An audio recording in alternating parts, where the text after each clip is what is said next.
Hello, hello, hello, English learners. Welcome back to Rising Voice English. I'm Tom, your guide for this lesson. And I'm Anna, your student. Today, I'm not talking much. No, today is not like other days. Today, we are not chatting. We will be listening. Just listening? Yes, just listening. Our listen today is called Improve Your English by Listening. It's 30 minutes of pure English listening practice for level A1-B1. So, no pressure to speak English? None at all. Just sit back, relax, and let the English wash over you. Sounds pleasant, actually. Yes, indeed. It is nice and it is also very effective. Listening to English quietly and without trying to understand every word is one of the fastest ways to train your ear.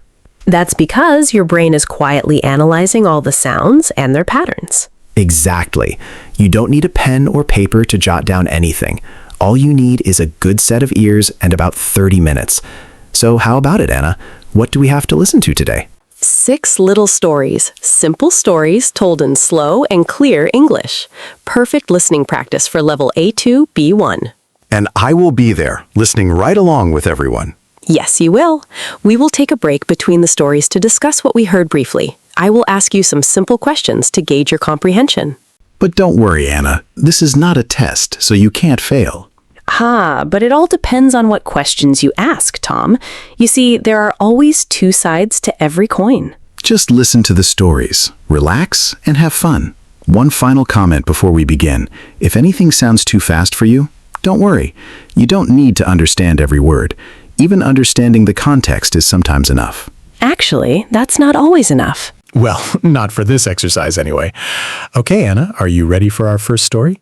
I'm ready, Tom. Let's begin. The first story is called The Morning Coffee. Every morning, Maria wakes up at 7 o'clock in the morning.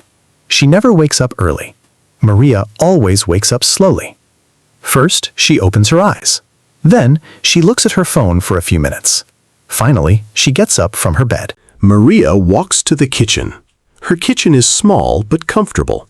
She turns on her coffee machine and waits for it to start. While it is turning on, Maria opens the window and lets some fresh morning air into the house. She takes a deep breath. The coffee machine makes some lovely noises. Maria smiles knowingly. It means that her coffee is ready.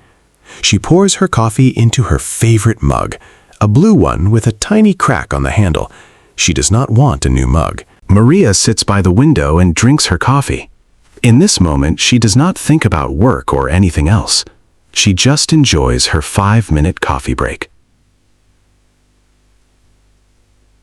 Okay, we are done with the first story.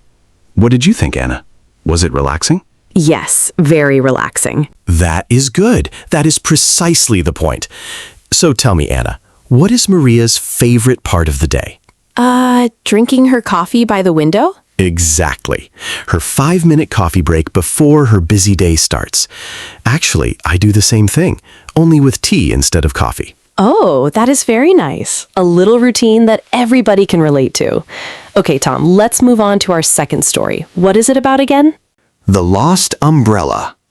It was raining outside, so Daniel decided to take an umbrella with him to the bus stop. The bus was late, so he had to wait under a small shelter. He looked at his watch. The bus was 5 minutes late. Eventually, the bus came, and Daniel got on it. He was glad to have taken an umbrella with him. He sat near the window and closed his eyes for a moment. He was so tired that he fell asleep for a short time. He dreamt about his upcoming vacation. He woke up when the bus started to slow down. It was his station, so Daniel got off the bus. He walked to his office, only to realize that something was wrong. He did not have his umbrella with him. He had left it on the bus. Daniel groaned in disappointment. It was still raining, so he did not have a choice but to walk to his office.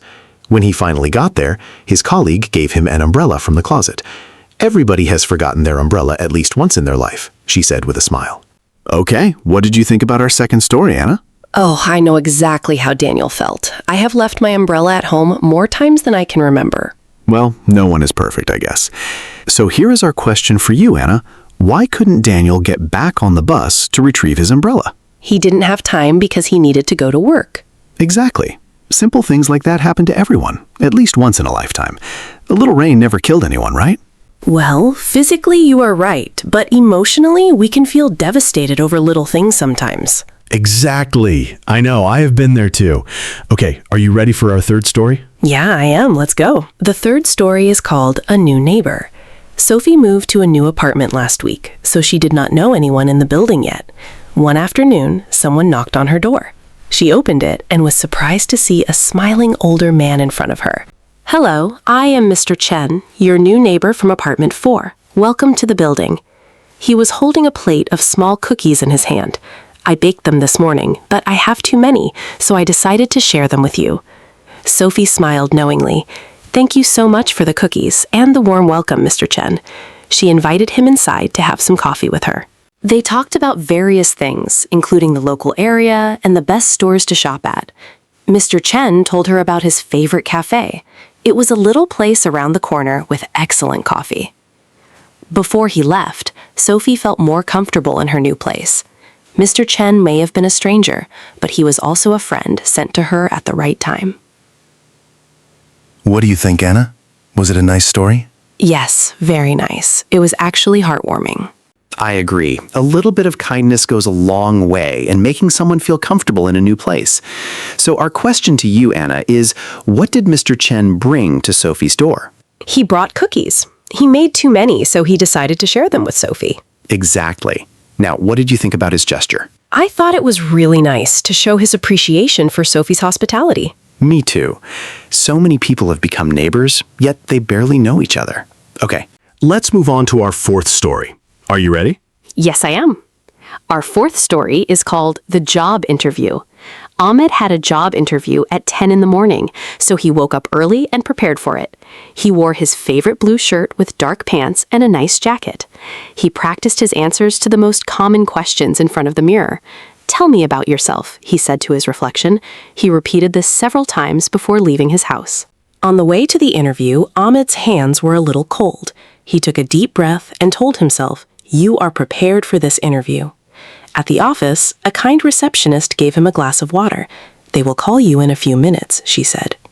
Eventually, the interviewer called Ahmed and told him to come into the interview room. 2 people were waiting for him, smiling politely. The interview lasted about 30 minutes. Ahmed answered all the questions confidently, even the unexpected ones. He shook hands with the 2 interviewers and left the room, proud of himself, regardless of the outcome. What did you think about Ahmed's job interview, Anna? Well, I know the feeling of being nervous for an interview. I think it is normal to feel like that. Indeed, nobody is born a natural speaker. So here is our question for you, Anna. What did Ahmed do to prepare for his interview? He practiced his answers to the most common questions in front of the mirror. Exactly. Little things like that can make a big difference. I think it is a great tip for people who struggle with public speaking. Did you find it helpful? Yes, it did. I am definitely going to try it myself. Nice to hear that. All right, our last 2 stories are about the market and learning something new. Let's begin with the market. Are you ready, Anna? Yes, let's go. Every Saturday morning, Lily goes to the local market near her house. She always enjoys the colors she sees there. The red tomatoes, yellow lemons, and green herbs are simply beautiful. The market is perfect for wandering around, looking at the various goods on display and picking up a few things. One vendor always greets Lily by name. "Good morning, Lily," he says to her every week. "The strawberries are exceptional today," he adds. She always buys a little basket of them, along with some fresh basil for her dinner. On her way home, she stops by a flower stand to buy a few flowers to brighten up her house. The whole walk takes about an hour. It is not because the market is that far, but Lily enjoys long walks on the weekends. In fact, Saturday mornings are her favorite time of the week. What do you think, Anna? Was it a nice little story? It was very nice. I could almost smell those wonderful flowers. I know, right? This one is a personal favorite of mine. So what did the vendor say to Lily every week? He would say good morning and greet her by her name. Exactly. Such little things always make the biggest difference in people's lives. All right, here is our last question to you, Anna. What did Lily buy from the vendor? She bought a little basket of strawberries and some fresh basil for her dinner. She also bought a few flowers to decorate her house. Nice. I always enjoy going to the market on the weekends too. It is such a nice little tradition we all should adopt. All right, Anna, let's move on to our final story. Are you ready? Yes, I am. Our final story is called Learning Something New. James decided to learn how to play the guitar at the age of 35. His friends joked about it, saying it was too late to start playing an instrument. "It is never too late to learn something new," James replied. "I want to challenge myself and have fun in the process." The first few weeks were really hard for him. His fingers were sore and the chords he played always sounded bad. Nevertheless, he practiced a little every day, even if it was only for 10 minutes. His fingers gradually became stronger and the chords started to sound better. After 6 months of daily practice, James could play an entire song without missing a note. It was not perfect, but it sounded nice enough to him. Our final question is for you, Anna. How long did James practice every day? He practiced for 10 minutes every day. Exactly.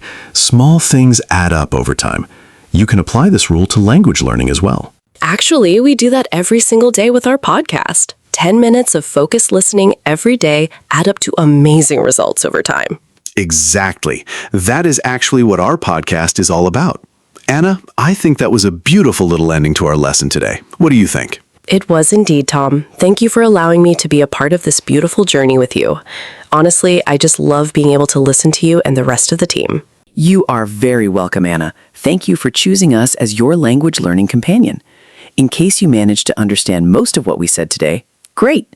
In case you did not understand some parts, do not worry. You can always go back and listen to the podcast again. The second time is always easier, since your brain has already processed some of the information. Trust me, Anna, your brain is amazing like that. Listeners, here's a gentle reminder. Please go back and listen to this podcast again. This time, you can do it while driving, cooking, or doing some other daily task. There is no need to write anything down. Just let the English wash over you, quietly and calmly. 30 minutes of focused listening per day will yield amazing results in no time. Actually, I loved being able to just listen today, Tom. Me too, Anna. Sometimes the most straightforward lessons are the most valuable ones. Thank you so much for your continued support. We hope you enjoyed today's podcast. Keep listening, relaxing, and letting the English come to you naturally. We look forward to seeing you in our next podcast. Goodbye for now.